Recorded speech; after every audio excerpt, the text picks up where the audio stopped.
This is an introductory video of dictionary data type in Python. In English dictionaries, you can search for a word's meaning because for each word there is a meaning associated with it. In the same manner, Python dictionaries have some keys and associated values. Dictionaries are mutable, unordered collection with elements in the form of key-value pairs that associate key to value. As we have seen in case of list, string and tuple, that each and every element are positioned by some index. In case of dictionary, there is no concept of index. Here, key is used in place of index. So for each and every value, a unique key is assigned with the value. Let me show you an example of a dictionary. So this is what you call the dictionary. Here, D1 is the dictionary name. Elements of dictionary are enclosed within second bracket open and close. Since dictionary contains key value pair, so here A is the key and apple is the value. Key value are separated by a colon. Similarly, B is the key and ball is the value. C is the key, cat is the value. And all these pairs are separated by a comma. That is, each key value pair are separated by comma. That means dictionaries are containers that associate keys to values. This is in the way similar to list. In list, you must remember the index value of an element from the list. But in the case of dictionary, you will have to know the key to find the element in the dictionaries.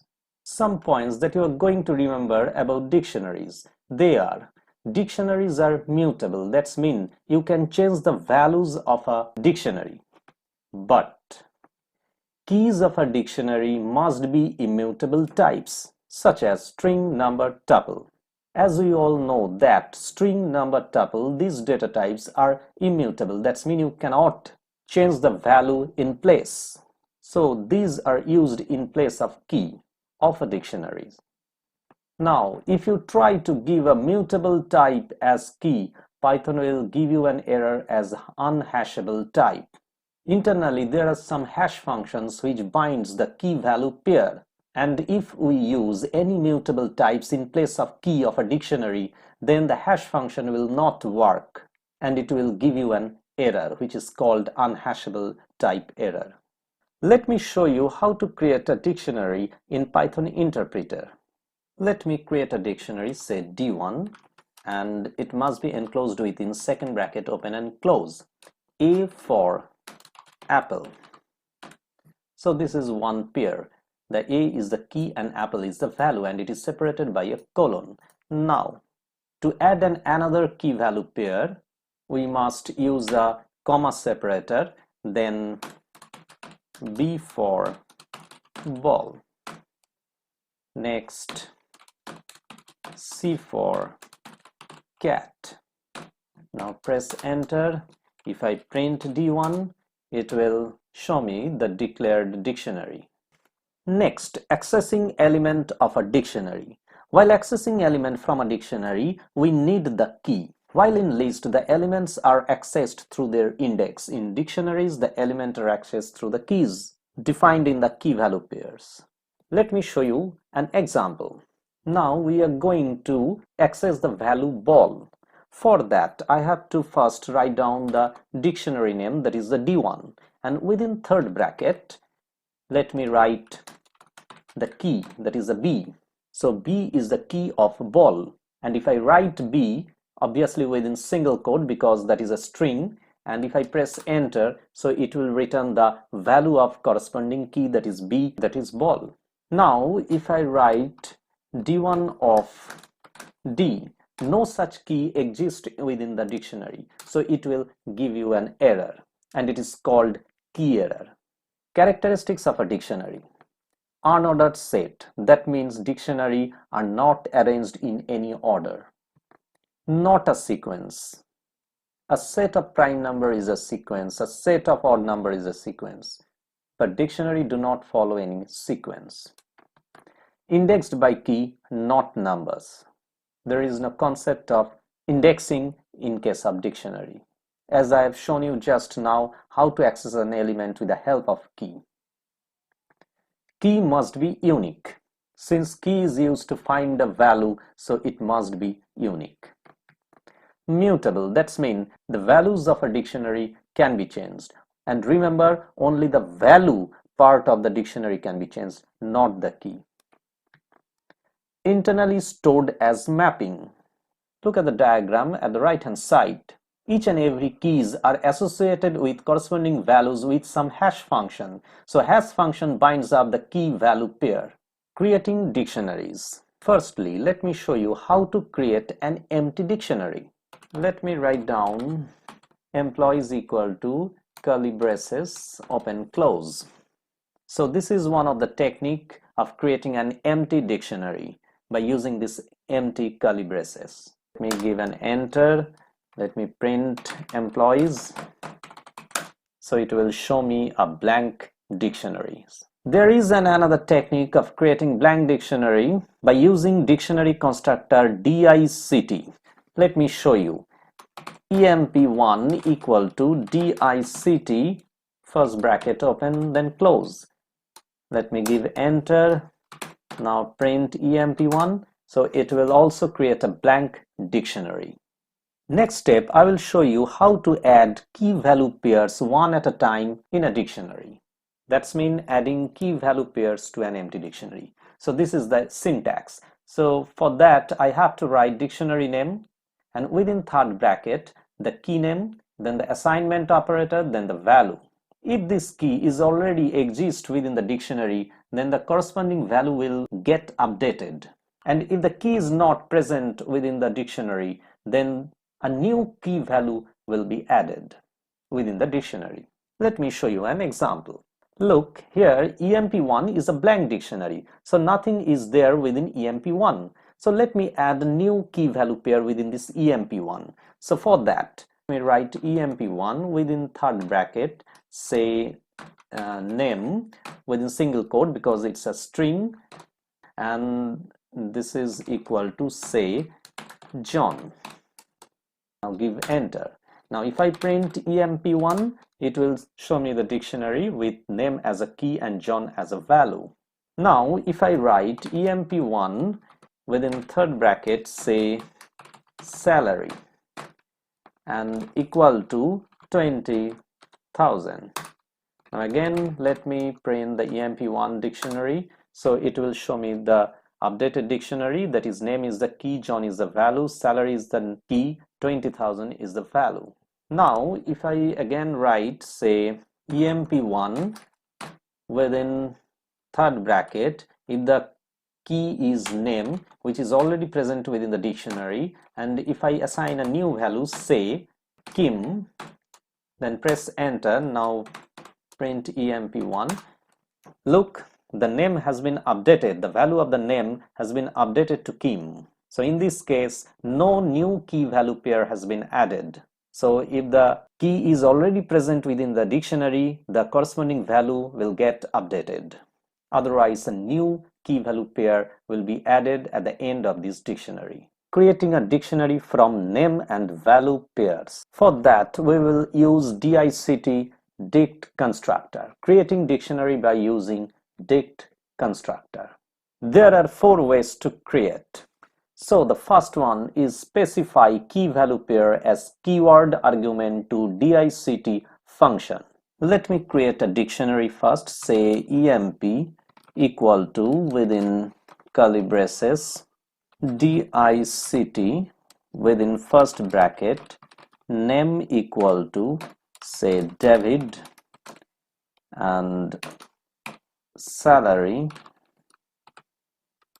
equal to say 10,000 and age equal to 26, bracket close, enter. Since the name David is a string, so it is enclosed within single quote, and the rest, the salary and age are numeric, so it is not within single quote. Now if I print emp, so it will show me the dictionary. So by specifying key value pair as keyword argument to dict function, we create this dictionary. Look at the second one, specify comma separated key value pairs. This is the traditional way of creating dictionary. Let me show you an example. Say emp equal to, let me write down the dict function first, and within bracket the curly braces, and within this curly braces this is the key and this is the value. Now let me write down the another key within single quotes, say salary, then colon. Now the salary is 20,000 and age, and it must be written within single quote, colon, let me write down 24, enter. Now if I print emp, it will print the new dictionary. And now look at the difference between the first technique and the second technique. In both the cases we use the dict constructor. Here the key value pair are separated by comma, and we use assignment operator between each key value pair. And in the second case, each and every key is written within a single quote, and the key values are separated by a colon, and the pairs are separated by comma. Next, let me show you the third technique, and that is by using the GIF function. Let me declare a dictionary as emp equal to, let me write down the dict constructor first. This is not a function, this is a constructor. Now within this parenthesis, let me write down the GIF function, that is the zip in small letter, and the argument of the GIF function will be the set of keys and the set of values. So first, let the set of keys. Suppose the set of keys are name, salary, and age, and all these keys are enclosed within single quote and they are separated by comma. Now within the GIF function there will be another set which represent values of the corresponding name, salary, and age. Suppose the name of the employee is, say, Amy, and the salary is, say, 25,000, and age is 27. Now let me give an enter.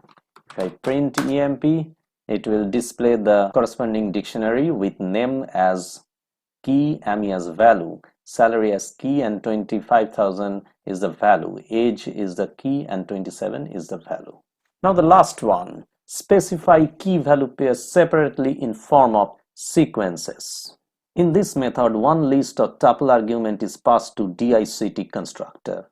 This argument contains list or tuple of individual key value pairs. That is, a key value pair is specified in the form of a list, and there are as many lists as item of the outer list as there are key value pairs in the dictionary. So let me show you an example first. Let me write down emp equal to dict constructor. Within this parenthesis, let me create a list. Within this list there will be 3 lists, and this innermost list contains the key value pair.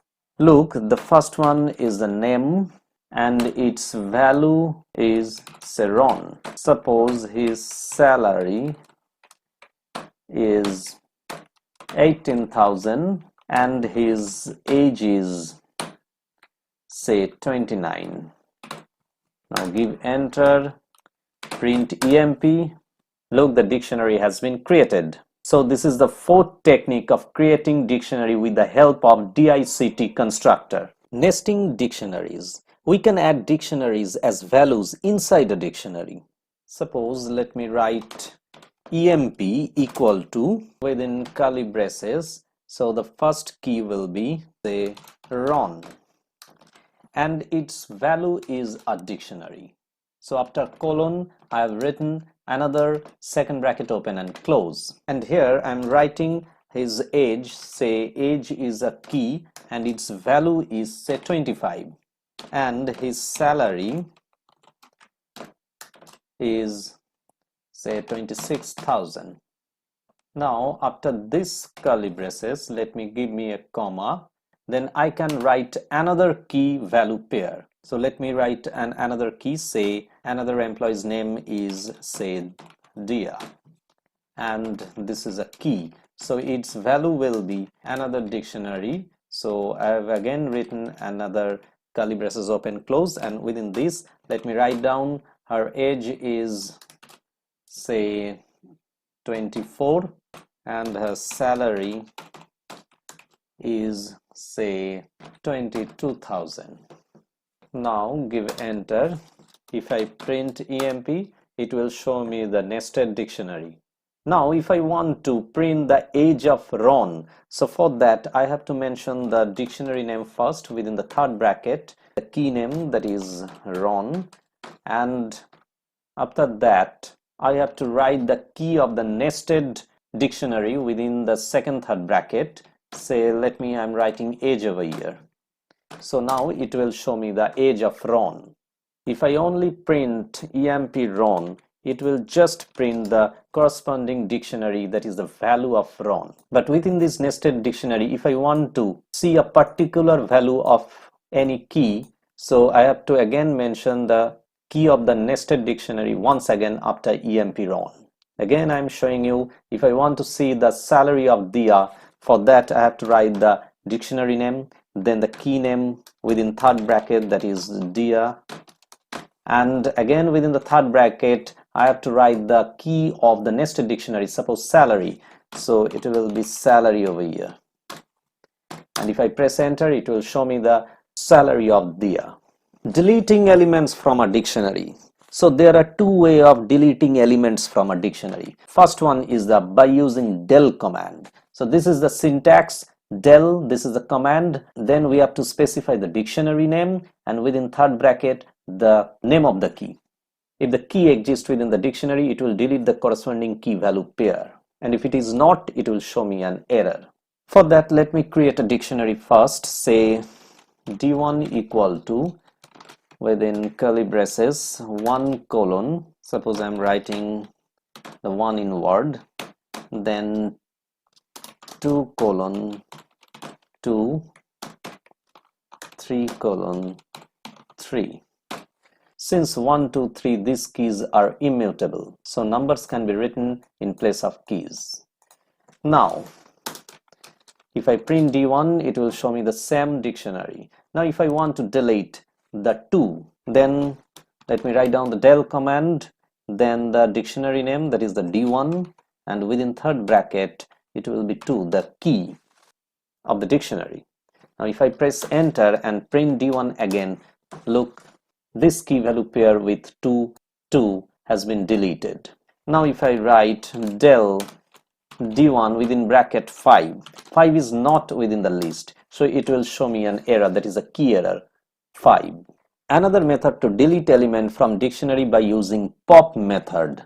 The pop method will not only delete the key value pair for mentioned key but also return the corresponding value. Look at the syntax. It has two syntax. First of all, the dictionary name dot pop and within bracket the key name. If it finds a key within the dictionary, it will delete the corresponding key value pair, and if it do not find the key, it will give you an error. Now if we want to show an error from our side or from the user's sides, so there is another option, dictionary name dot pop within bracket key, and this is a user defined error message. If the key does not exist within the dictionary, it will show the error written by you. It will not display the system generated error. Now let me show you an example for both the cases. Let me consider this dictionary where the elements are like this: A for apple, B for ball, C for cat, and D for dog. Let me give an enter. If I print d1, it will show me the same dictionary. Now if I write d1.pop within bracket, say I'm writing C as a key, so this C is present within this dictionary, and if I press enter, it will delete this key value pair C for cat and it will return cat after pressing enter. Now if I print d1, it will show me the dictionary without C colon cat. That's mean this key value pair has been deleted from the dictionary. Now if I again write d1.pop, again I'm writing C. C is not present at the dictionary now. Now it will show me an error, key error C. So this is a system generated error. For that we will use the second syntax, d1.pop within bracket, say I'm again writing C as a key, and if I write within quote no such key within the list. Now give enter. Since this C is not within the dictionary, so it will show an error which is written by me. That is, no such key within the list. In this case, the system generated error has been suppressed. At last, checking for the existence of a key. So this is done by the to membership operator, that is in and not in. So when we write key in dictionary name, that means it will find whether this key is present within the dictionary name or not. If it is not found, so it will return false. And if it is found, then it will return true. The same thing happens in case of not in also. Let me show you an example. For that, let me create a dictionary. Say d1 equal to 1, 2. This is a tuple. Since tuple is immutable, so we can use this as a key of a dictionary. Colon, say I am writing hello. Next, comma, let me write down another tuple, say 5, 6, 7, and its value is, say, good day. Now press enter. So this is the dictionary. So we can use any immutable data types in place of key. Here I have used tuple in place of key. Now if I write 1, 2 in D1, yes, this 1, 2, this key is present within this dictionary, so it is returning true. Now if I write 3, 4 in D1, no, 3, 4, this key is not present within this dictionary. That is why it is returning false. And if I write the same thing and not in place of in, that means 3, 4 not in D. This is true. This key is not present within the dictionary, so that is why it is returning true. Be careful, the in and not in operator checks for membership only in keys of the dictionary and not in values. This is all for this video. In the next video, we will discuss about the different functions and methods of dictionaries. Thank you.